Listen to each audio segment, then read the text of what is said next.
오늘의 말씀 창세기 33장 12절부터 20절 말씀. 하나님 아버지, 수요일 아침 이 시간에도 주의 은혜를 사모으로 주 앞에 나오게 하시니 감사합니다.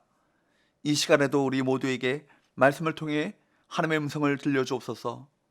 예수님의 거룩하신 이름으로 기도하옵나이다. 아멘. 할렐루야. 성의 성도 여러분, 오늘 하루도 하나님의 은혜와 평강이 여러분 삶에 넘쳐나길 축복합니다. 오늘 우리에게 주시는 하나님의 말씀은 창세기 33장 12절에서 20절까지의 말씀입니다. 야곱과 에서는 극적인 상봉과 화해를 합니다. 야곱은 에서를 만나 많은 선물을 건넸고, 에서는 그동안 쌓여있던 감정을 털고 야곱을 받아주었습니다. 이와 같이 에서는 야곱과 재회 감격을 나누고 나서 야곱에게 함께 가자고 제안하며 자신이 그와 동행할 것이라고 말합니다. 12절, 에서가 이르되 우리가 떠나자. 내가 너와 동행하리라. 에서와 함께 온 장정 400명의 사람들이 야곱의 대적이 아니라 야곱의 호위병으로 변하는 순간입니다. 야곱이 이 에서의 제안을 받아들인다면 더할 나위가 없는 화해 분위기가 형성될 것입니다. 동생을 위해 앞장서서 안다하겠다는 에서를 한번 보십시오. 참 놀랍습니다. 미워하고 원수처럼 생각하던 이 관계가 이렇게 변했습니다. 야곱은 형에게 진심으로 선물을 드리고 싶어하고, 형은 동생의 길을 앞장서서 안내하겠다는 것입니다. 너무나 많은 것이 변한 것입니다. 화해고 나니까 모든 것을 다 주고 싶어 합니다. 이것이 바로 화해의 축복인 것이죠. 그런데 야곱은 에서의 제안을 선뜻 받아들이지 않습니다. 왜 그랬을까요? 그는 바단 아람을 떠나면서 내 조상의 땅, 내 족속에게로 돌아가라 라고 하는 하나님의 명령을 받았기 때문입니다. 바단 아람에서 출발한 야곱의 목적지는 가나안 땅인데, 에서의 제안을 받아들인다면 셀로 가야 합니다.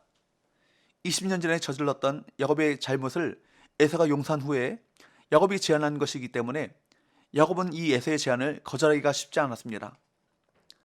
그러나 야곱은 에서의 제안을 완곡하게 거절합니다. 13절에서 야곱은 말하기를 우선 자식들이 연약하고 게다가 가축의 무리에 새끼들도 있기 때문에 무리하게 빨리 가면 죽을 것이라고 이유를 댑니다. 야곱은 에서의 이동 속도에 맞출 수 없으니 에서에게 앞서가라고 말하며 자신은 자식과 가축의 속도에 맞추어 천천히 가겠노라고 조심스럽게 말합니다.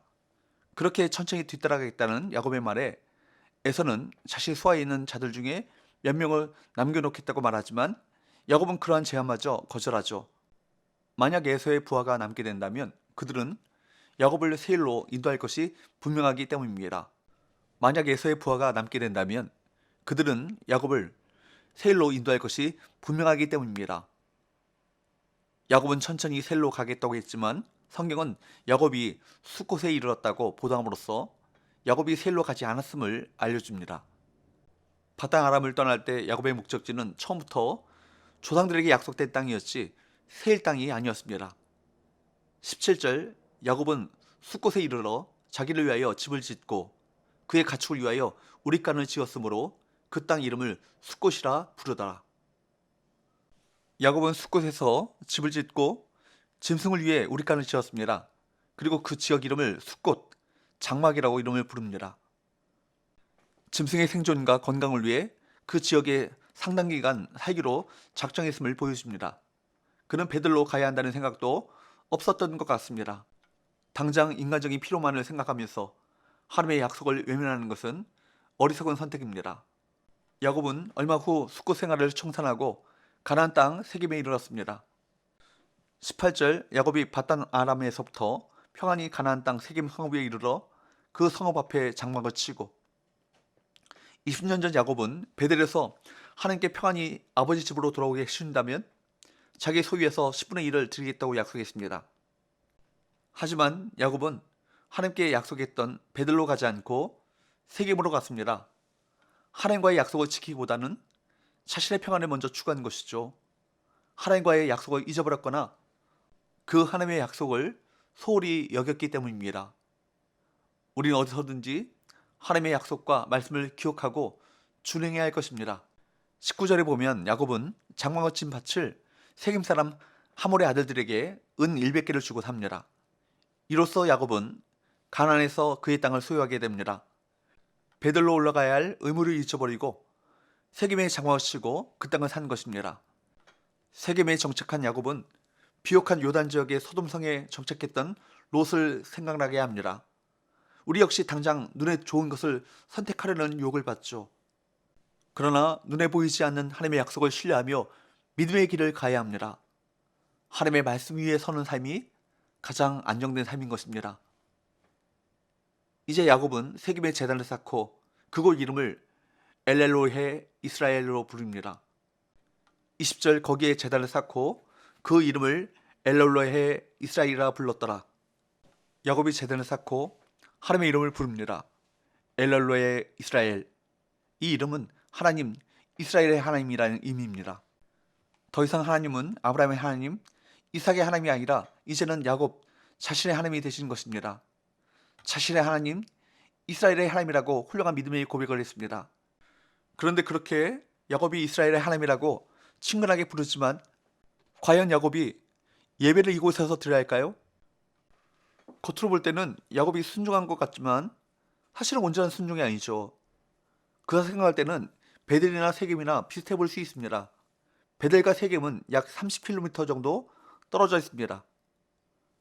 그러나 야곱의 속셈은 도시 가까운 곳에서 자기의 편리와 안정과 이익을 추구하는 것입니다. 하나님도 좋고 나도 좋은 것입니다. 굳이 베델까지 가지 않아도 거기서 거기라고 생각하는 것입니다. 여기에서 우리는 야곱이 아직도 세속적인 머리를 돌리고 있는 것을 보게 됩니다. 야곱은 베델에서 하나님을 만났을 때 내가 평안히 아버지 집으로 돌아오게 하시면 여호와께서 나의 하나님이 되실 것이다 라고 서원했습니다. 이제 그 약속대로 자신을 지켜주시고 다시 가나안에 돌아오게 하신 하나님을 자신의 하나님으로 고백한 것입니다. 하지만 세겜이 아니라 베델에 가서 이 고백을 드려야 했습니다. 반쪽짜리 순종은 불순종이죠. 이렇게 야곱의 삶에 영적인 태호가 조금씩 일어나 야곱은 마침내 4장에서 불미스러운 사건을 경험하고야 다시 베들로 올라갑니다. 말씀대로 살면 현실에서 위험해 보일 수가 있습니다. 그러나 말씀대로 사는 삶이 가장 안전한 삶인 줄로 믿습니다. 사랑하는 여러분, 세상에서 믿음을 지키는 일은 결코 쉽지 않아요. 그래서 야곱처럼 숫곳과 세겜에 머물러 현실과 타협하고 세상에 안주하려고 합니다. 그럴 때 필연적으로 여러 가지 시험을 만나게 되죠. 하나님의 백성들은 세상에 안일한 자리를 박차고 일어나 천국을 향해 나아가야 합니다. 기도합시다. 하나님 아버지, 쉽고 편안한 길을 가려고 하기보다 하나님께서 말씀하신 것에 온전히 순종하는 삶이 복된 삶임을 믿고 온전한 순종의 삶을 살아가게 하여 주옵소서. 예수님 거룩하신 이름으로 기도합니다. 아멘.